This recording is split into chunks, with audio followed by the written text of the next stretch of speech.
Hi everyone, bonjour à toutes. Welcome to Mom's Hot Method, redefining hotness for the mother's gaze, making motherhood the growth hack experience you were looking for. Hi everyone, bonjour à toutes. Welcome to Mom's Hot Method. Today we want to deal with a very important topic, which is transgenerational trauma. How to make room in your kid's life for grandparents that might have hurt you in your childhood. So it is a hard topic that we're going to unpack together, and we hope to give you practical advice. Everything will be coming from a place of authenticity. We don't have a cure-all, but we might, discussing might help. I think the first question is very much this one is, when you've been hurt by your parents and they're still around and somehow want to be around your kids, what do you do as a woman to bear the pain? Because sometimes if there's been trauma, relieving it can be hurtful. And what is good for the kids? Yeah. How do you navigate the whole balancing between giving the kids? So hard, right? Honestly, it's something now 13, 14 years in with children. I feel like I finally found sort of a way to do it, but it took a lot of being really honest. First of all, it took a lot of work on my side because I was the one who started therapy to deal with that from the past. And then to open up to my mother, for example, to talk about the things that hurt me and that make me the person who I am today, and that's sometimes really hard. And that were very honest conversations where I also learned to be what we talked about earlier in another episode about being calm and not shouting. That was my biggest thing. I could not explode. I could not cry. I could not scream. I had to be calm. And it was so hard because you feel yourself get hot on the inside where you're so scared to say something because you got back in that role where nobody would listen or nobody would value what you say anyway. Or whatever you say is not important or accepted or whatever. And that's still till this day, this happened maybe 7 years ago or something, was such a big accomplishment for me to do that. And that's where the healing started. I don't know if I will ever heal with her from it. With your mom? Yeah, I think we are in a pretty good place now. Not how I wish I would have the relationship with her. And definitely not how I want a relationship with my daughter. So we're in a process. It's good, but it's not how I wish it would have been. No.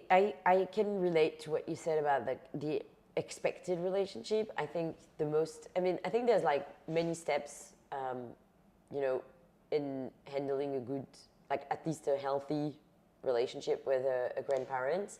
I think the first thing is that I wish, before becoming a mom, I went to therapy. So if anyone is listening and had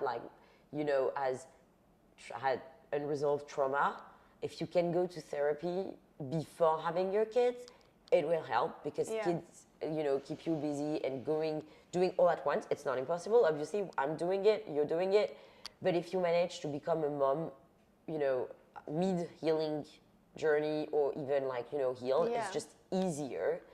And the thing is pointing that fact that if you have problem with your mom, it's only going to get bigger when you become a mom yourself, because it's going to, the tension, the tensions are, there's two things. First, the way she mothered you and the way you're mothering are going to be different, hopefully, because you're going to do better and you're breaking the circle.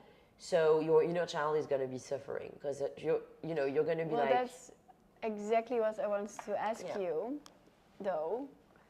Because it cracks something open, right? When you have your own children, your inner child, suddenly gets a valid place because you see yourself at that age, and you're how the hell could you treat me like that? Right.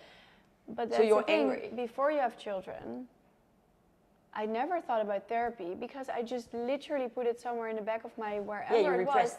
So I'm so repressed, so I never even thought I needed therapy. Yeah. My children literally, I always say, it literally broke me open and in a million pieces. And the anger and the need for help and all of that only came then. And I don't know Some might, but I don't know if you can do it before. You know what I mean? Yeah, I see what you mean. I didn't know I see what so you mean. badly how bad it was. Yeah, actually, it's very interesting what you said, and it's true because maybe therapy you wouldn't on theory understand, but before kids you understand that it wasn't okay. But when you become what you're trying to say, and what you're saying, and it's actually true, is that with kids there's no other choice. You realize for real that it wasn't okay what happened. So and you see yourself being young and thinking. I remember it was really Stella who basically what happened. Not even James, but like as a little it's girl. A girl. Exactly. It's exactly the same. And I was like, okay, no, this was so bad. How can you do that? Like, and how did you feel that you could let that happen? Yeah. So it's very difficult. And again, like if anyone, had trauma in their childhood and feel like, their mom didn't protect them or, like the dad misbehaved, it's, first of all, like I think you need to believe yourself. You need to speak about it, verbalize it. You should. And then you need to actually almost like take care of yourself in a way that, nobody took care of you when you were a child. Yeah. So that's actually something that came up in therapy is, when you have a dysfunctional mother, then you need to fulfill that role for yourself. And also what we had discussed earlier is that you and I, because obviously we have spoken about this topic and the fact that we are so aware of how to take care of ourselves and how deep we want to take care of ourselves comes from this place. For sure. Where you realize that it's really truly only you who can do that, and it started almost there. I think it really... And I also feel like to me it's healing. Like, I'm not this little girl anymore that is neglected or abused. I'm an adult and I make my decisions and, I'm not gonna let myself down. So, you can't control other people letting you down, but you're not letting yourself down. Exactly. It's and really that is so important. It's a commitment. So important. It's a commitment to yourself. Yeah. I think, so, going to therapy is so important because even if you accept, the grandparents to come around, it's going to be super triggering. And unless you go to therapy... And you don't want the tension around for your children. So it's like... No, and also you don't want the tension inside you. You don't deserve it. It's hard. No, but it is extremely hard. And I think, that's definitely a work in progress still. Right. I mean, we can do it. You can do it. I think it takes a lot of like learning how to set boundaries. And I think also, sorry to interrupt, I want to say one more thing to confirm what you're saying. It really comes down to me, how I deal with it. Right. Because I know I cannot change them. Sadly, they are not having it in them. No. Whatever, it's not gonna... They're not equipped. So what you say is so true if I make it work, but that also means that I make it work on my terms. Right. And then when it is... The boundaries.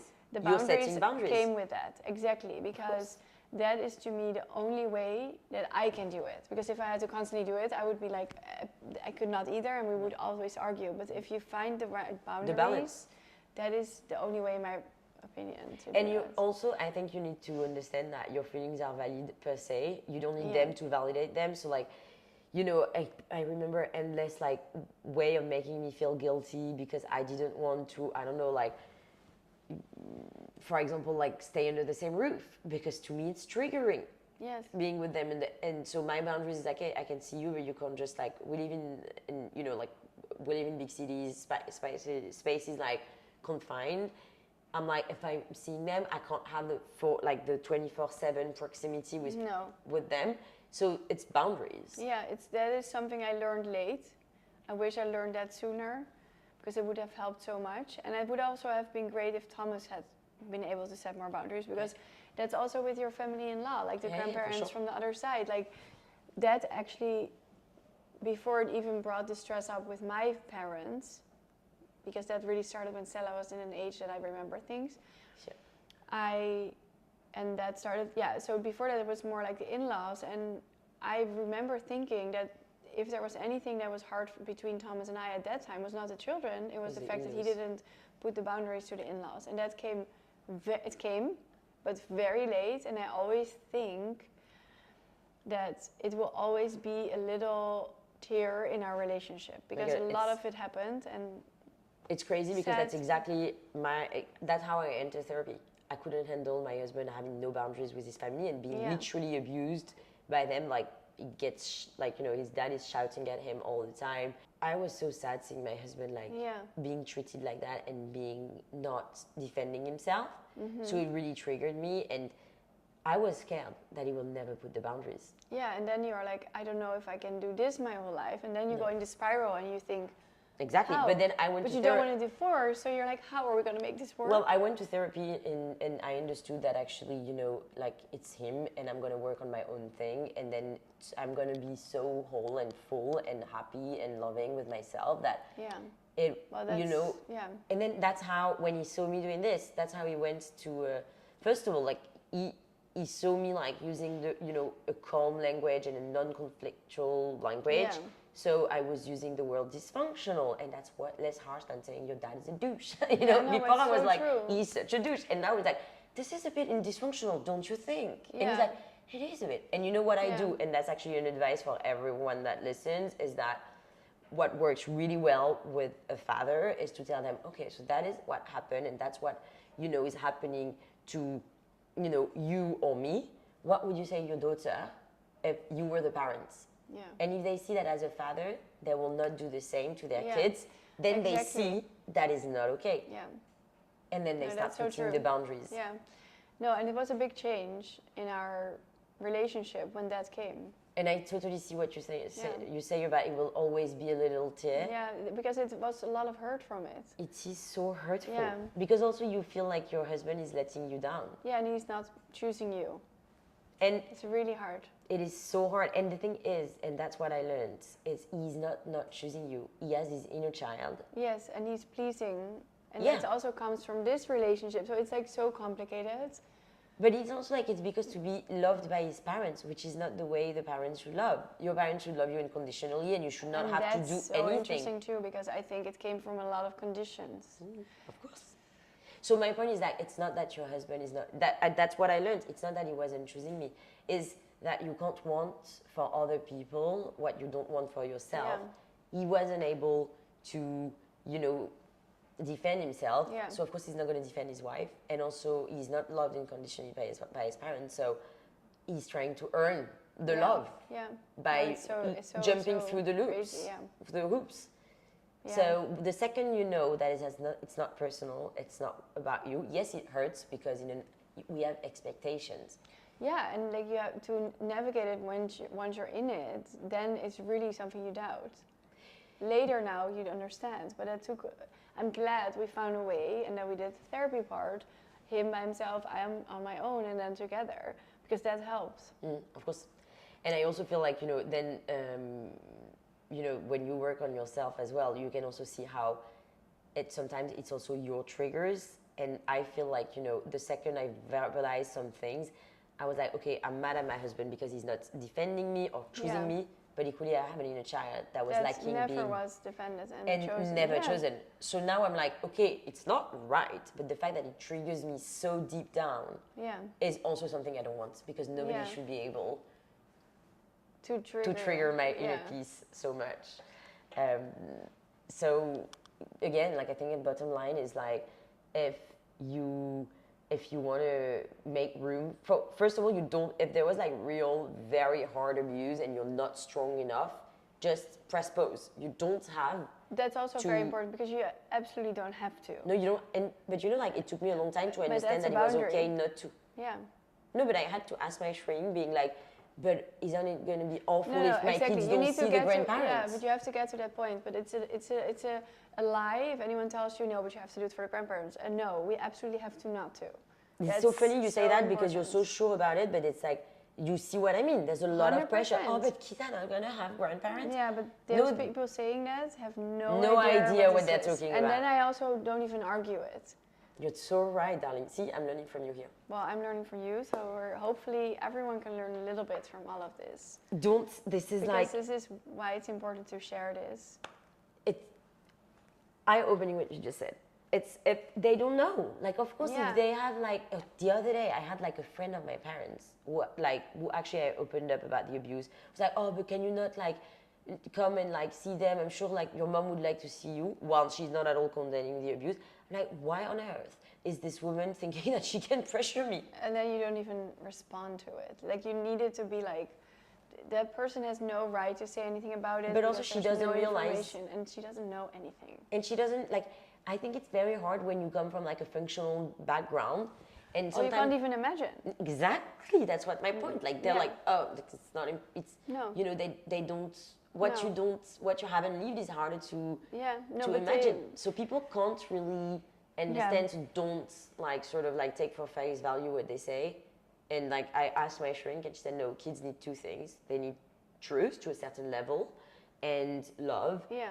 And a lot of people can be a grandmother figure, and also it's not for me to erase their grandparents at all. No, it's just we're giving not a room so it's ignoring them functional. or denying their presence. But you know what's interesting? I will tell you one thing. When the kids are older, the grandparents are showing their true colors everywhere. Not just to me or to Thomas or to anyone else. They experience certain things themselves, and they came to me and asked if that was, why did they do that? That's not nice. It's not nice. I'm like, Then exactly. you know you did a good job because they know what is Yeah. nice and not nice. And in the past, as you say, they need some information, some truth. They know certain truths because they saw me suffer or saw me and Thomas fight about things because of that, and then you explain a little bit to them without making them look bad, but also giving them the actual light that they deserved in that moment. So we never denied access or like communication or FaceTiming or no. But did I step away from it, from the FaceTime? Yes. Yeah. I'm not going to do that. It's your parents, you can do that. My parents, I'll do that. Right. If they want to call them, they can call them. Do they ask? No. Well, then I guess I can't force it either. Slowly, as I said, this is already so many years further in the process. Now we're in a pretty good place and things are much calmer. The communication is a little bit both ways. Do I call my mom every day like some of my friends do because it's their best friend? No, I don't. Yeah. I wish, in And a way, because I love the idea of a mother-daughter. Yeah, I but dream you of can't- that. It's so funny you say, But it's yeah, not but what we I have. think we need to let go now. But I want it with Stella, so I'm Of going to do course. my very best. And But she wants to call exactly. me every And day. she You know will. what I mean? And she will. And she, Well, let's hope our daughters want to. she will, because that's the thing. It's not a curse. It's not a miracle. It's not either or. Like, if you do the right thing, then it will naturally happen.